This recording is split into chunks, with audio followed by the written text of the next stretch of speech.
Gloria al Señor Jesucristo. ¿Cuántos dicen gloria a Dios? Dios ha sido bueno, su misericordia es para siempre con cada uno de nosotros.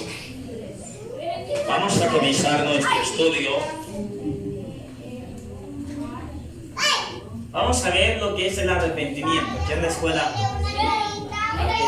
discipulado, vamos a ver lo que es el arrepentimiento. Amén. Amén. Recuerda que nosotros leímos hace 8 días Hechos capítulo 2, versículo 38. Sí. Allí dice en la cartilla, ¿no? Ahora por favor la página. Creo que es la página número 14, 15. Página número 15 de la cartilla.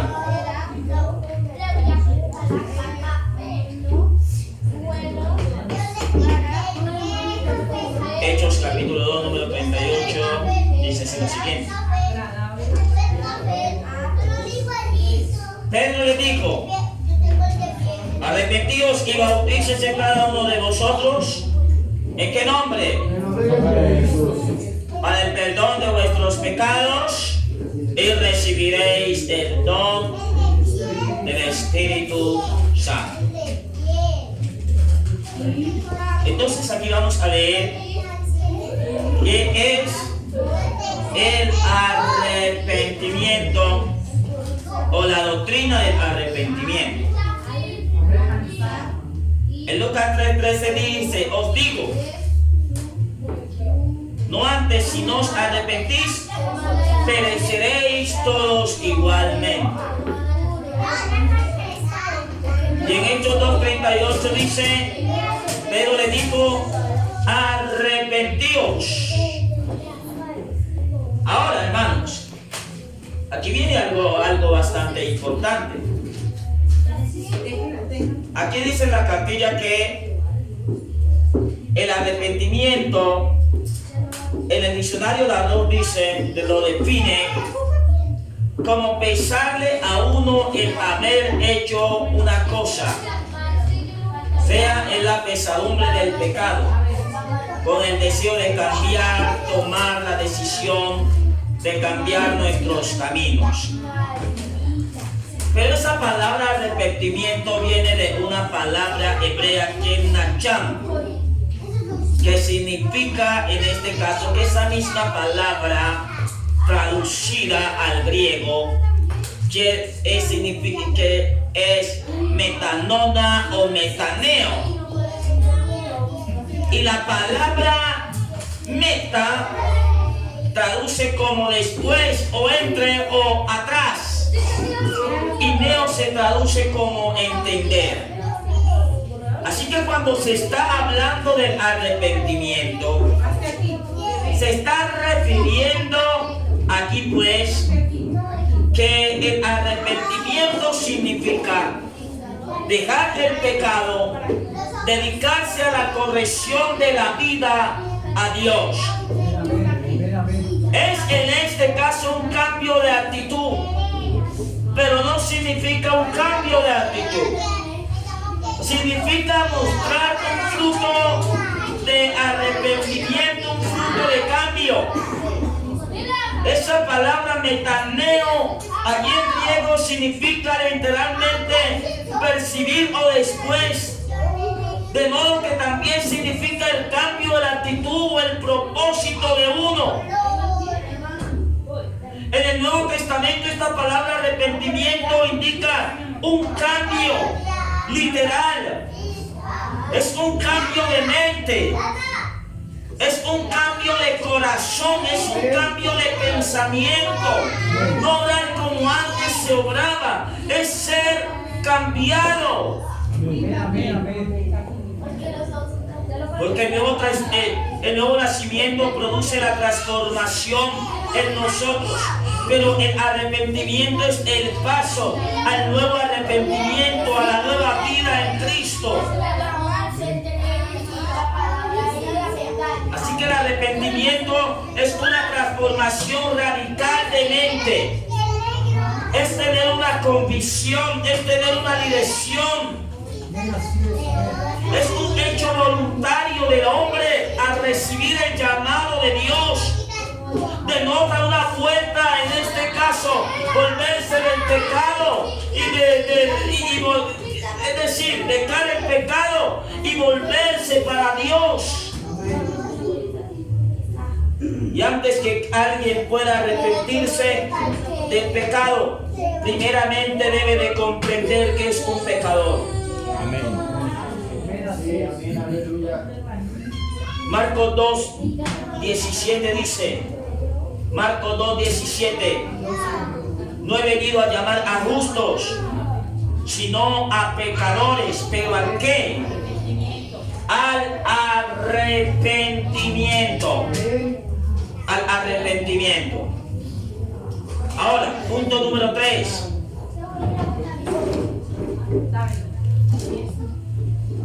Juan el Bautista reconoce que los fariseos eran seguidores de la ley, pero él solo tener apariencia de piedad no era suficiente. El solo aparentar que estoy arrepentido no es suficiente. Ellos tenían que arrepentirse y apartarse del pecado. Ahora más tarde voy a hablar un minuto y a comenzar la lluvia de verso. ¿Qué dice Mateo 3:2? Y diciendo, Mateo 3:2, diciendo, allí en la cartilla está, arrepentíos, porque el reino de los cielos se ha acercado. Así que el pecado de rebelión contra Dios es un desafío a su santo señorío. ¿Sí o no? Ahora, pues viene lluvia de versos. ¿De qué debemos arrepentirnos? Hermano Miguel, Proverbios 28:13. El hermano Gerardo, San Marcos 2:17. Ahora, toda persona es pecadora. La hermana Anita, Eclesiastés 2:20. La hermana Rosa, Primera de Juan 1:8. Ayúdenle a buscar a ella. Primera de Juan 1:8. Ahora, ¿por qué debemos arrepentirnos del pecado? La hermana Ana Lepnis, Romanos 6:23. El hermano Juan Jesús, Santiago 1:15.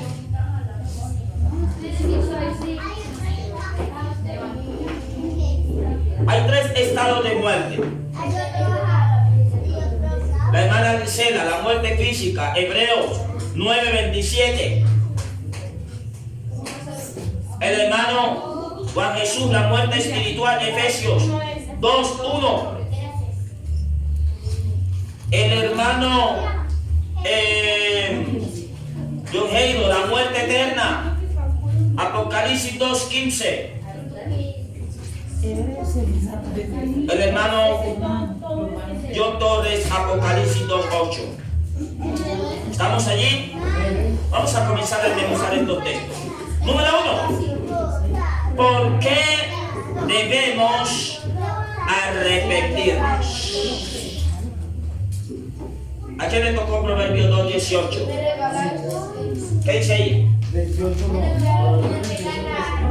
Sí, Proverbios 28:13. ¿Qué dice ahí? El que cubre sus pecados no prosperará, pero el que los confiesa y los abandona alcanzará el cielo. ¿Qué significa ese texto? Pues si descubro mis pecados y me hago el santo, no prospero. Muy bien, gloria al Señor Jesucristo. Aquí no se trata en este caso de esconder el pecado. El pecado debe de ser expulsado. Escrito está que todo aquel que es nacido de Dios no practica el pecado, porque la simiente de Dios está en él y no puede pecar. El pecado es la transgresión de la ley. El pecado es la rebelión contra Dios. El pecado es la dirección opuesta en contra de la voluntad de Dios. Y todo aquel que comete pecado es esclavo del pecado.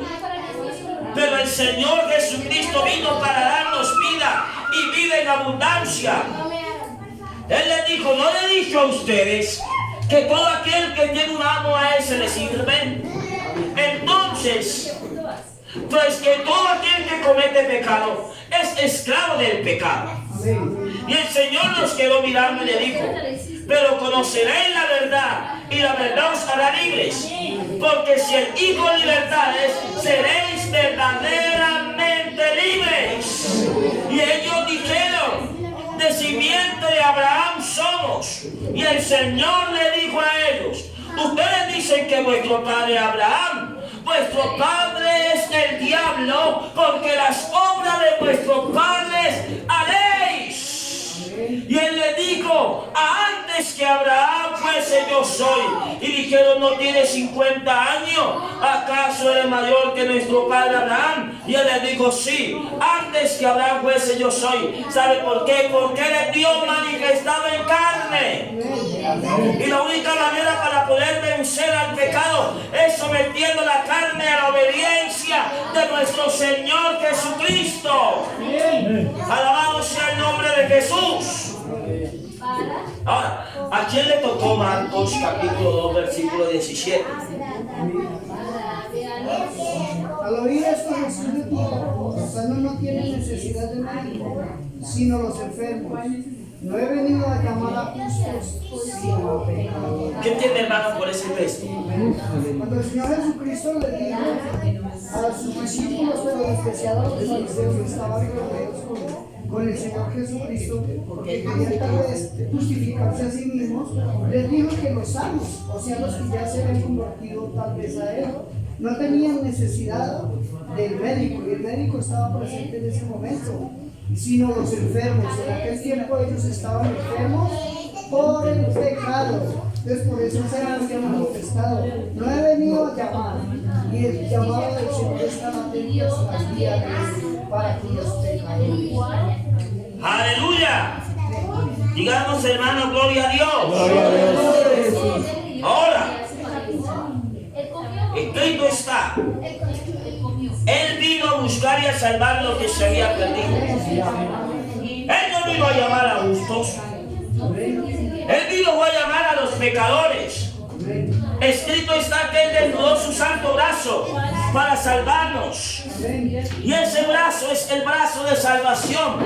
Es la gracia de Dios manifestada para con nosotros, en que siendo aún pecadores, Cristo murió por nosotros. Y nos ha rescatado de las tinieblas a su luz admirable. Somos de otro. No somos de la letra que representa la ley. Somos de otro. Somos del Espíritu. Somos del Espíritu que nos santifica, que nos vivifica. Somos de Cristo. Porque el hombre carnal está sometido a la letra del pecado, pero el hombre espiritual no razona conforme a los deseos mundanos, sino conforme a la voluntad del Espíritu. Y todo aquel que está sometido al Espíritu de Cristo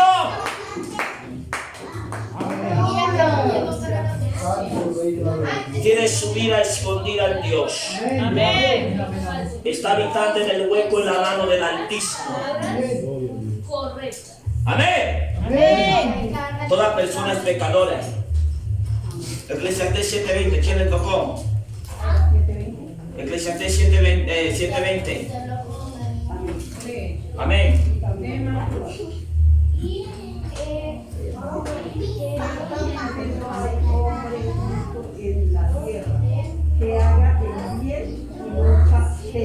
¿Qué significa eso, hermano? ¿Qué entiende usted ahí eso?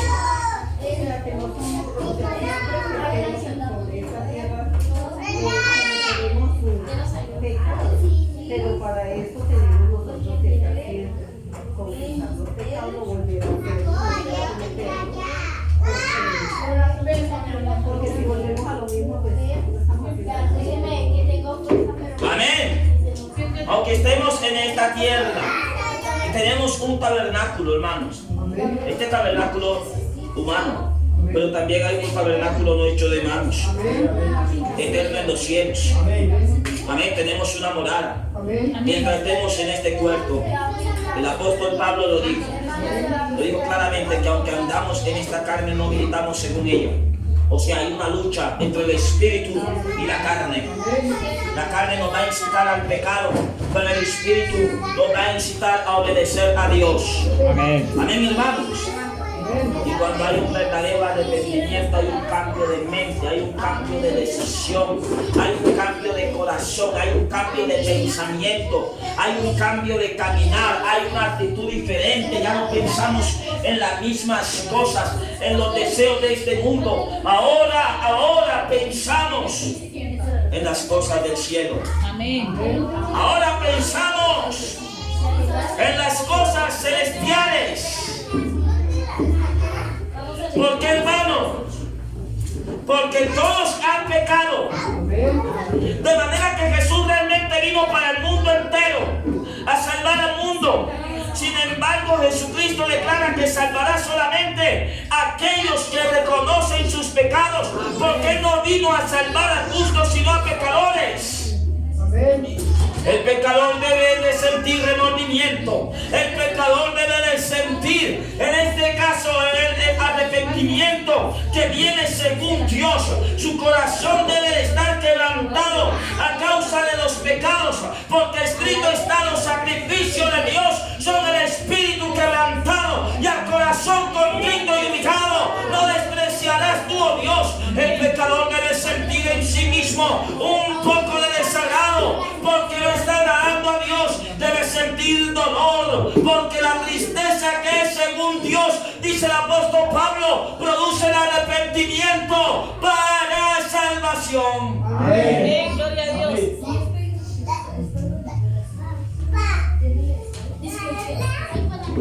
Muchos dicen que no hay de qué arrepentirse, pero la tristeza del mundo produce muerte. Amén. Segunda de Corintios 2:10, ahí está. El arrepentimiento viene según Dios en nosotros.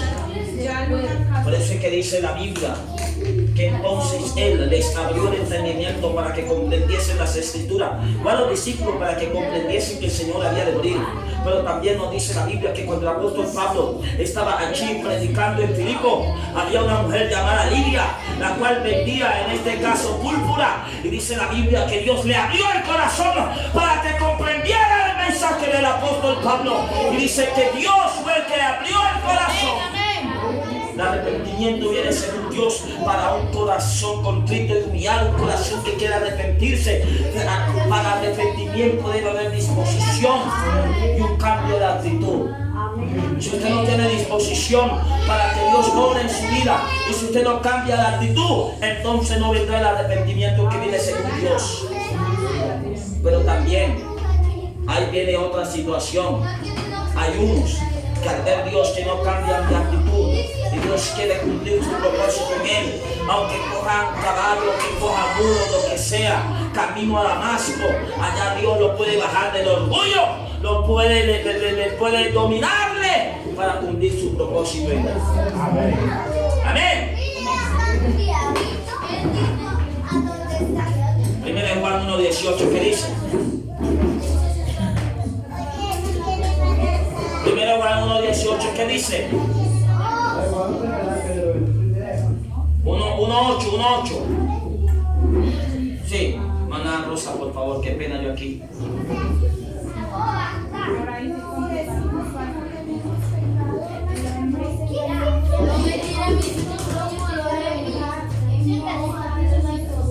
¿Qué entiende mi hermana ahí en ese texto?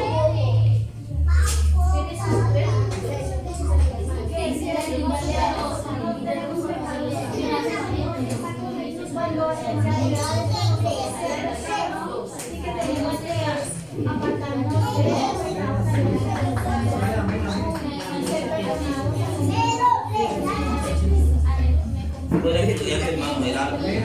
Digamos gloria a Dios. Alabanza al Rey de la gloria. Eso indica, hermano, que debe de haber un reconocimiento. Eso indica que usted debe reconocer que ha pecado.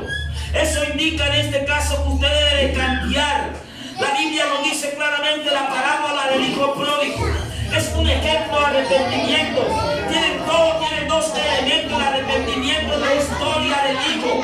Él era errante, él llegó, él tuvo que reconocer su pecado, su condición depravada que él estaba viviendo, pero la Biblia dice que volviendo en sí, entonces hizo una decisión de volver a su hogar, de buscarle el perdón. La Biblia dice: entonces me levantaré e iré a mi padre y le diré: Padre, he pecado contra el cielo y contra ti. Yo no soy digno de ser llamado tu hijo. Hazme como uno de los jornaleros. Y al final, él actualmente llegó al lugar donde estaba. Él regresó al hogar de su padre. Él confesó su pecado. Él confesó su contradicción, donde el padre con su gran amor lo recibió como él menos lo esperaba. Confiesa, se regocijó, hubo una grande fiesta, hubo regocijo. La Biblia dice también, dijo: Padre, Padre, dame la parte de los bienes. Digo, un hombre tenía 2 hijos. El menor de ellos dijo a su padre: mire, el menor de ellos dijo a su padre: dame la parte de los bienes que me corresponde. Y lo repartió los bienes, y no muchos días después, juntándolo, todo el hijo menor se fue lejos a una provincia apartada. Allí desperdició sus bienes, viviendo perdidamente, y cuando todo lo hubo malgastado, vino una gran hambre en aquella provincia y comenzó a faltarle. Y fue y se arremetió a uno de los ciudadanos de aquella tierra, el cual le envió a su hacienda para capacitarse cerdos. Pero en medio de eso digo: me levantaré y iré a mi padre, y yo le diré: Padre, he pecado contra el cielo y contra ti. Hermano, debe de haber una decisión. Andan buscando el texto, ¿no? ¿Sí o no? Hermano, canta por favor. ¿Alguien encontró ahí? Ahí va en Lucas. Ahí va en Lucas 15, hermano. Ya en Lucas 15, 14. Allí va en Lucas 15. Digamos: gloria a Dios. Y cuando él se arrepintió, ¿sabe qué hizo el padre? Le puso en su mano un anillo, símbolo del pacto de Dios para con los que se arrepienten, para con sus hijos. ¿Y sabe qué hizo? Después que le puso el anillo, le puso calzado en sus pies. El calzado representa el apresto del Evangelio de la paz, el camino de la santidad. Y le puso un vestido nuevo. Ese vestido nuevo representa la santificación, la justificación del hombre para con Dios. Cuando usted se arrepiente, usted es declarado justo delante de Dios. Usted es santo. Cuando usted se arrepiente, usted es santo, usted es santificado delante de Dios. Porque eso es lo que Dios quiere para con su vida. ¿Cuántos dicen gloria a Dios? Pero en medio de ellos también había uno que siempre había estado allí en la casa del Padre. Entonces, cuando el hijo mayor estaba en el campo, y cuando vino el campo aquí representa el mundo, trabajando para los negocios de su padre. Y cuando vino y llegó cerca de la casa, oyó la música, o sea, oyó la alabanza, oyó la danza, y llamando a uno de los criados le preguntó qué era aquello, y él le dijo: tu hermano ha venido y tu padre ha hecho matar el becerro gordo por haberle recibido bueno y sano. Entonces se enojó y no quería entrar. Salió por tanto su padre y le rogaba que entrase. Mas él respondió: no dijo el padre, he aquí tanto extraño decirlo, no habiéndome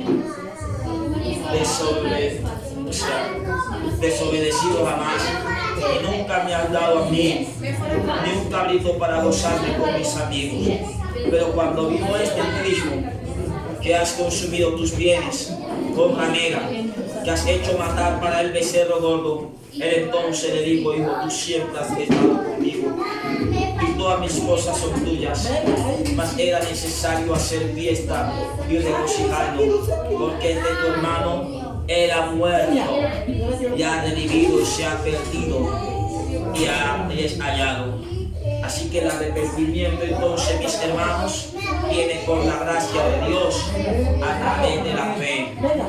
Cuando muchos hermanos se apartan de la iglesia y de ahí se reconcilian, nunca falta el hermano mayor que está aquí disfrutando del beneficio del Padre. Y cuando lo recibimos, ese hermano que estaba ya perdido, lo recibimos, nunca falta el hermano mayor, el hermano que se cree más consagrado en la iglesia, diciendo, ¿sabe? Mire cómo vino. Mire, yo le dije que si se iba el diablo lo iba a poner así. ¿Y por qué le tiene en consideración? Déjelo que se estrelle, no, mi hermano. Si nosotros hemos permanecido en la casa del Padre, debemos de regocijarnos, debemos de hacer fiesta cuando Dios dijo que estaba perdido. La gracia del Señor lo alcanzó. La gracia del Señor hace proezas. La gracia del Señor hace maravillas. Amén, gloria a Dios. Digamos que todo lo vamos a ver. Tal vez el hermano pudo maldecir a muchos en la iglesia y se fue. Tal vez salió hablando mal del pastor, hablando mal de los ancianos, hablando mal de los niños, hablando mal de los adolescentes. Tal vez maldijo a la iglesia mala del cielo y se fue. Pero después que el diablo le pagó mal allá, entonces viene el arrepentimiento que viene según Dios. Y lo vemos entrando. Y muchos cuando lo ven que va entrando, dicen, no debemos desviarnos. No sabemos con qué intención vino. Hermano, en vez de darle un abrazo y decirle, mi hermano, gracias por venir. Lo que sabíamos en el comportamiento de ese hijo pródigo, oramos por él, Señor, muéstranos, Dios mío, si vino realmente arrepentido, vino a hacer otra cosa. Pero no podemos decir así con mi hermano. Y este hermano mayor comenzó a acusar al padre y decirle, mira, pero lo que no sabía que todo lo del padre era de él. Amén. Digamos que la gloria a Dios. ¿Por qué debemos arrepentirnos? Página número 16. Porque el pecado conduce a la muerte. ¿A quién le tocó? Romanos 6:23. Amén, amén. Ya nosotros ¿Qué dos. dice allí? Bueno, vamos a ir. ¿Qué dice allí? Dice. Romanos 6:23. Hermanos, yo les autorizo para que puedan enseñar con esa cartilla, porque en la escuela dominical yo me profundizo mucho y no podemos examinarlo tal cual como está ahí. Pero ustedes, los predicadores, predicadoras, yo les autorizo para que enseñen ese material esta semana. Enséñenlo aquí en la iglesia para que los demás no les pasen. ¿Qué dice Romanos 6:23? Dice, porque la paga del pecado es muerte, mas la dádiva de Dios es vida en abundancia eterna. ¿Qué entienden ahí por ese texto? Bueno, lo que nosotros entendemos aquí es que entendemos que no podemos practicar el pecado porque el pecado nos lleva a la muerte. O sea, ya Amén. que tenemos que hacer las cosas de Dios porque eso nos da vida eterna y vida en abundancia. O sea, sabiduría en la palabra de Dios. Eso es lo que Amén. Aquí le tocó Santiago 1:15. Aquí le tocó Santiago 1:15. Sí. Gloria al Señor Jesucristo mientras el hermano busca. Entonces, un verdadero arrepentimiento, presten atención a la clase, un verdadero arrepentimiento nos insta a cambiar de mentalidad. Amén. Nos insta a cambiar de decisión. Mateo 21:29 respondiendo él dijo, no quiero, pero después arrepentido fue. Amén. ¿Qué dice el texto ahí en el verso 28? De Mateo 21. ¿A quién le tocó? Él dijo, no quiero. Ya lo encontré, hermano. Pero después de arrepentido, respondió y Dios dijo, no quiero. Veamos el verso número 28.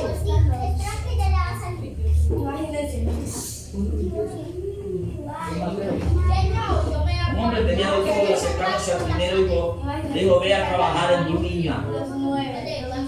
Vaya a trabajar en mi obra. Pero luego ese hijo, en el verso 29, después de arrepentido, ve, cuando usted está arrepentido, usted cambia de decisión, usted cambia de mentalidad. ¿Qué dice Santiago? Santiago 1:15 dice, entonces la concupiscencia, después que ha concebido, da a luz el pecado, y el pecado siendo consumado, da a luz la muerte. O sea que esto indica que el hombre, que todo aquel que peca se embaraza. Amén. Sus pensamientos son embarazados porque primeramente comienza el pecado a obrar aquí en la mentalidad y hasta que lo ejecuta. Amén. Una cosa, mi hermano, es lo siguiente. A usted le puede venir pensamientos malvados. De irse a fornicar, de ir a adulterar, de robar y de matar y de otras cosas. Pero usted, si usted ejecuta ese pensamiento, eso da luz al pecado. Pero usted puede eliminar ese pensamiento. La escrito está que todos esos pensamientos debemos de llevarlos cautivos a la obediencia de nuestro Señor Jesús. ¿Sí o no? Debemos de llevarlo cautivo a la obediencia de nuestro Señor Jesucristo. Cuando estamos arrepentidos nos hace buscar a Dios, nos hace abandonar el pecado. Miren, Isaías capítulo 55, versos 5 al 9, escrito está: de aquí llamarás a gente que no conociste, y a gente que no te conocieron. Recorrerán a ti por causa de Jehová tu Dios y del Santo de Israel que te ha honrado. O sea, Dios te va a usar a ti y va a venir gente a buscar a Dios por medio de ti, diciendo: deme de lo que usted tiene. Y usted dice: yo no tengo carro, yo no tengo casa, pero ellos van a decir: deme de eso. ¿Pero qué? Usted siente paz, usted siente tranquilidad. No sé qué le pasa a usted, pero usted es diferente. No quiero sentir lo que usted siente. Amén. Alabado sea el nombre de Jesús. Y sigue diciendo: buscad a Jehová mientras puede ser hallado. Llamad en tanto que está cercano. Deje de impío su camino y el hombre rico sus pensamientos. Y vuélvase a Jehová, el cual tendrá de él misericordia, al Dios nuestro, el cual será amplio en perdonar. Porque mis pensamientos no son vuestros pensamientos, ni vuestros caminos mis caminos, dijo Jehová. Como son más altos los cielos que la tierra, así son mis pensamientos más altos que vuestros pensamientos, y así son mis caminos más altos que vuestros caminos, y mis pensamientos más que vuestros pensamientos. Ahora, ¿cuál es la diferencia entre el impío y el inicuo? Sí. ¿Cuál es la diferencia entre el hombre impío y el hombre inicuo?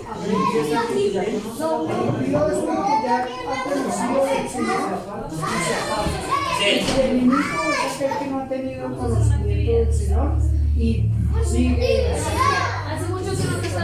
Muy bien, sí, esa es la diferencia. El uno conoce, pero es desobediente. El otro no conoce a Dios y practica el pecado.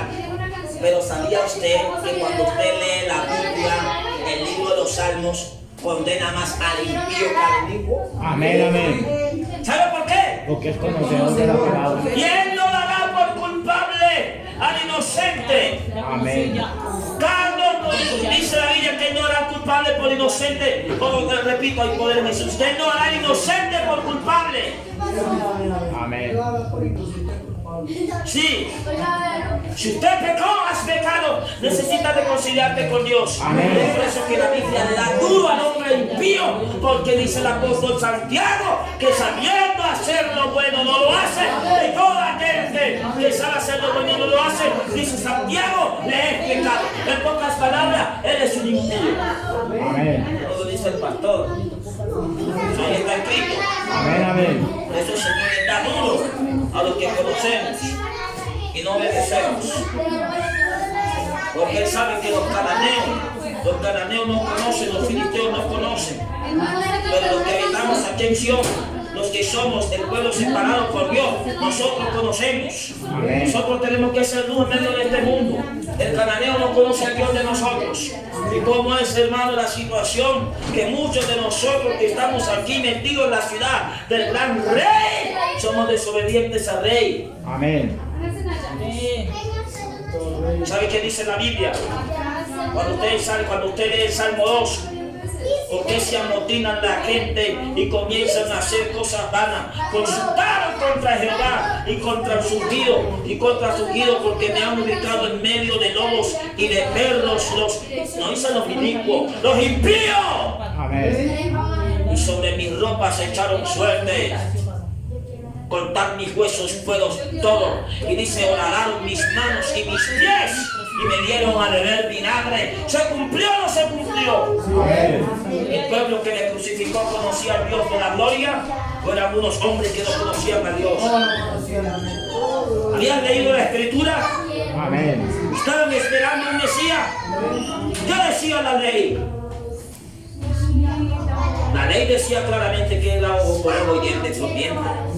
Pero dice la Biblia, aunque estaba allí escrito que era ojo por ojo y diente por diente, dice la Biblia que en el Señor Jesucristo no había nada de qué acusarlo, pero levantaron testigos falsos, y levantar testigos falsos según la ley también era pena de muerte. Amén. Y había uno llamado allá Barrabás. La palabra Barrabás, después le voy a enseñar de Barrabás. La palabra Barrabás significa hijo del Padre. Pero esa palabra Barra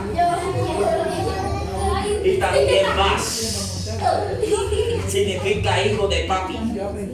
Él era un hijo del padre, pero también se convirtió en un hijo de papi. ¿Y qué significa esa palabra? Era un hijo mimado, Barrabás era un hijo. Después le voy a enseñar la palabra porque ella se la consulta en los diccionarios bíblicos.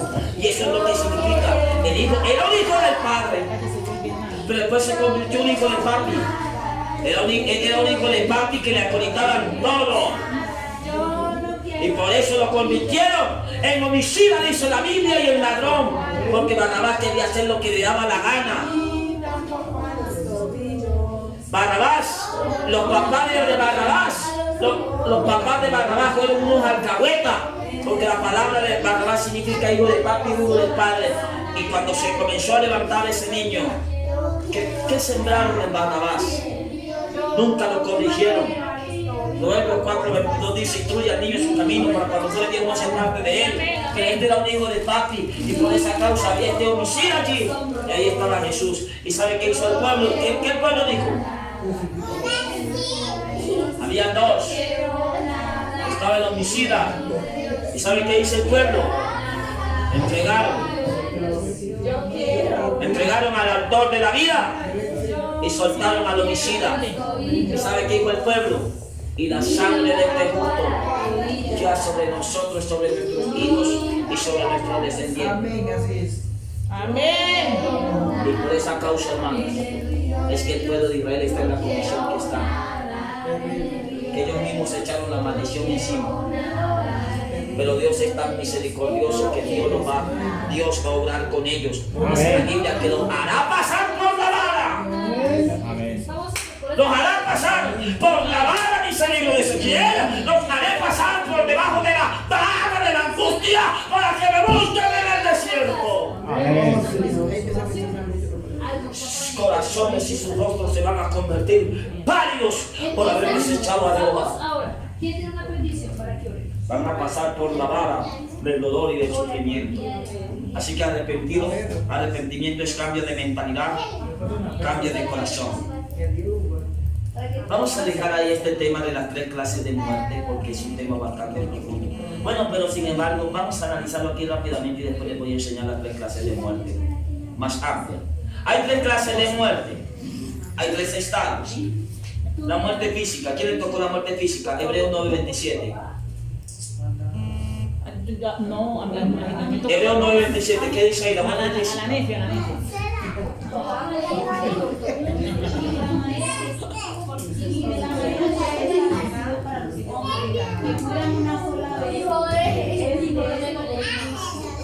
Sí. Y así como Dios ha recibido que nosotros debemos morir, así como también el pecado de nuestras vidas.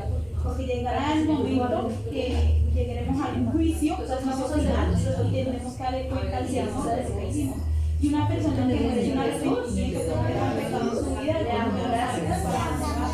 Entonces es necesario que el pecado muera en nuestra vida.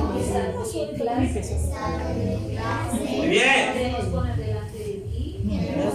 ¿Cuántos dicen gloria a Dios? A nuestra mamá, a nuestra mamá. y esa que está ahí. Amén. Entonces, hermano, te voy a enseñar algo aquí rápidamente. Ahí está hablando referente a la muerte física. Ahora, cuando Adán abrió la puerta del pecado, dos criminales viciosos entraron en él y comenzaron en este caso a obrar. Estos dos son la muerte física y la muerte espiritual. Porque Dios había creado a Adán con la posibilidad de vivir para siempre. ¿Qué dice Génesis 2:9? Dios lo creó con la posibilidad de vivir para siempre, pero Adán peca en Génesis 3:19. Por tanto, tuvo que experimentar más tarde la muerte física. La muerte es, ¿qué es, pastor? ¿Qué es la muerte física? La muerte física escriba ahí porque le voy a hacer evaluación, no está en la cartilla, pero para eso yo le puse un pastor para que les enseñe. La muerte física es la separación del alma de su cuerpo. La muerte física es la separación del alma de su cuerpo.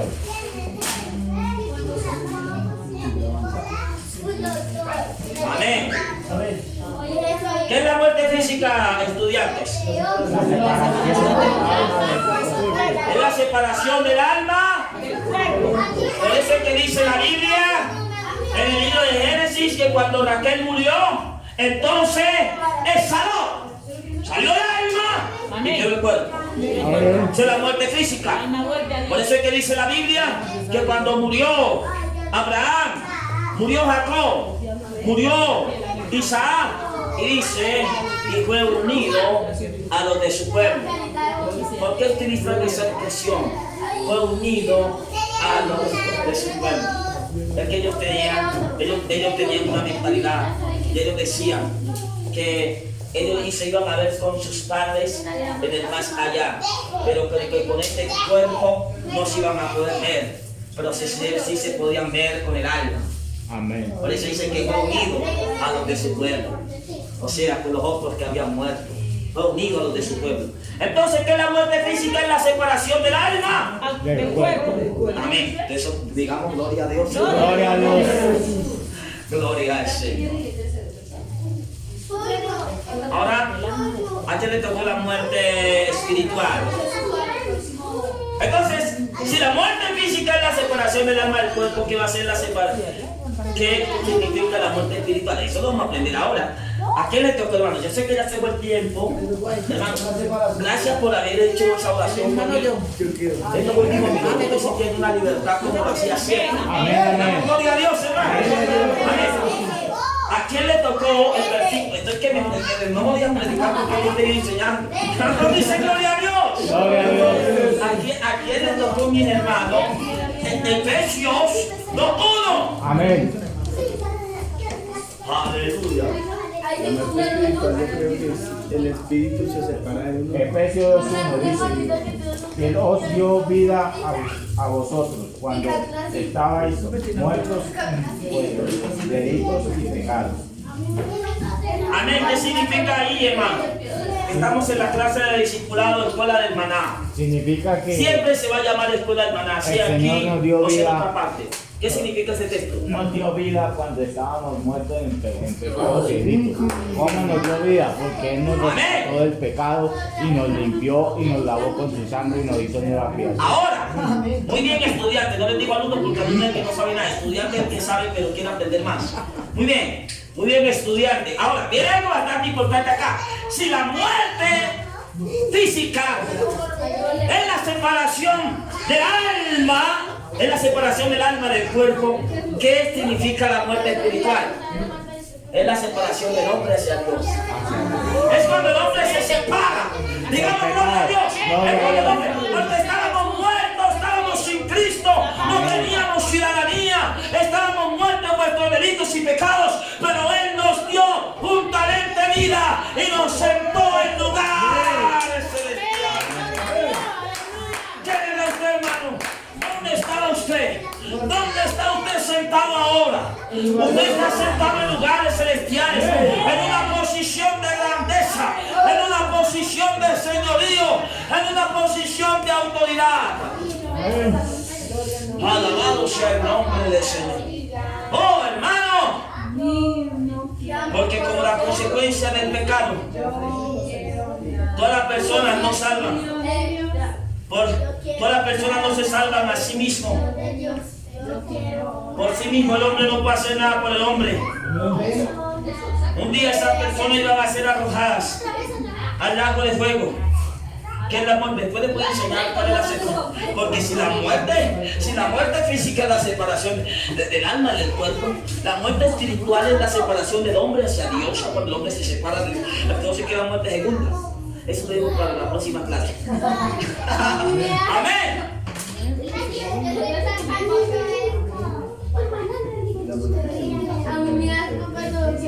Alabado sea el nombre del Señor Jesucristo. Ahora, vamos rápidamente, hermano. Vamos a la muerte eterna. Es la muerte eterna. Ahora, ¿a quién le toca Apocalipsis 20:15? 20:15. Yo dije 20:15 y 21:8. ¿A quién le tocó 20:15? Al hermano Johncito Torres. Y al hermano John Aguanilla 21:8. 20:15. Ahora, la condición, hermano, aquí hay una situación bastante tremenda. Porque estamos viendo la doctrina del arrepentimiento. Y debemos arrepentirnos porque estábamos desligados de Dios. Oh, Gálatas, que Señor, estoy fascinado de vosotros. La palabra maravillado allí literalmente significa estoy asombrado de ustedes, estoy sorprendido, porque habiendo comenzado en el espíritu, ustedes ahora han terminado en la carne. El apóstol les digo así, y luego les dice: Gálatas insensatos, recibisteis el Espíritu Santo por las obras de la ley. ¿Por qué? La ley que hace la ley da conocimiento del pecado, pero la ley no puede salvarnos.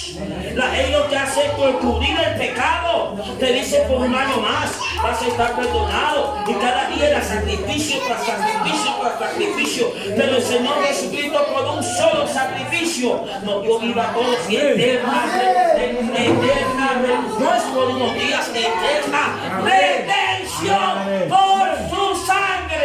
Amén. Alabado sea el nombre de Jesús. Ahora rápidamente con la muerte eterna.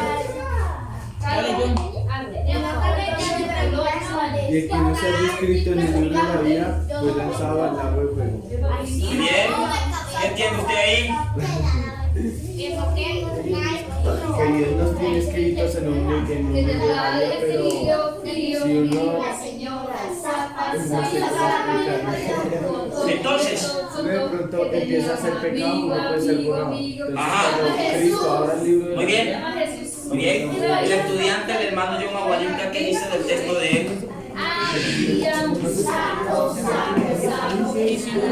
Apocalipsis 21:8. ¿Qué dice allá? Apocalipsis 21:8. Sí. La señora pasada me contó que tenía un amigo, se llama Jesús. Y todos los mentirosos tendrán su parte en el lago que arde con fuego y azufre, que es la muerte segunda. ¿Qué entiende, hermano, ahí?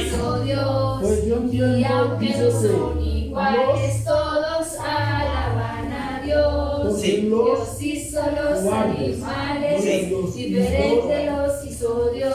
Y aunque no son iguales todos alaban a Dios. Esa victoria, sí, el mono se rasca, el cangrejo camina de lado y el pingüino corre así. Ay, Dios, gracias, wow. Hay Aquellas otros personas, aquellos no eran el reino de los cielos. algunos días Ellos son echados y hay delante del otros fuego días y azufre. Los incrédulos Dios hizo los son los que se le predica, los que se le habla del Señor y no creen. Y aunque no Muy bien, muy bien. iguales, todos También los alaban a Dios. Dios hizo aurinados. los animales, diferentes los hizo Dios. Los Y aurinados. aunque no son Sí. iguales, todos alaban a Dios. El sapito Sí. brinca así, el mono se rasca así, el cangrejo camina de lado y el pingüino O sea, lo que hace chisme, lo que hace mentira, lo que habla mentira. Muy bien, hay hermano. otros O sea, cocorocó, hay echan la unos que llave hacen miau y hay otros que hacen clo. Bien, tenemos ahí, hermano. Muy No bien. fornicario. Bueno, ahora, presten atención acá. ¿Qué es la muerte? ¿Qué es la muerte física? Son el alma del cuerpo. ¿Qué es la muerte espiritual? Cuando el hombre se separa del pecado para Dios. Pónganse de acuerdo porque ustedes se El hombre se aparta de Dios. Cuando es paz. ¿Qué es la muerte espiritual? Cuando el alma se Cuando uno se aparta. aparta de Dios, esa es la muerte. La muerte La muerte espiritual es cuando el hombre muere al pecado. La muerte espiritual hay una pared. Isaías dice, quitando la pared de internet. Hay una separación. ¿De quién? Del hombre para Dios. Entonces, aquí viene algo.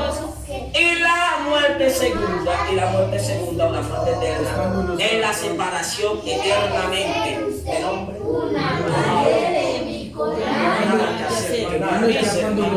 Oh Señor, no permitas que nosotros muramos en esa condición. No hay nada que hacer. Es cuando el hombre se separa eternamente de Dios. Si no hay arrepentimiento en este bien que puede salir adelante. O sea, cuando uno se muere sin Cristo, ya es la muerte segura. Eternamente. Uno muere para volver a morir. Pero cuando uno muere en Cristo, uno muere para... ¿Aprendimos algo hoy? Amén. Amén.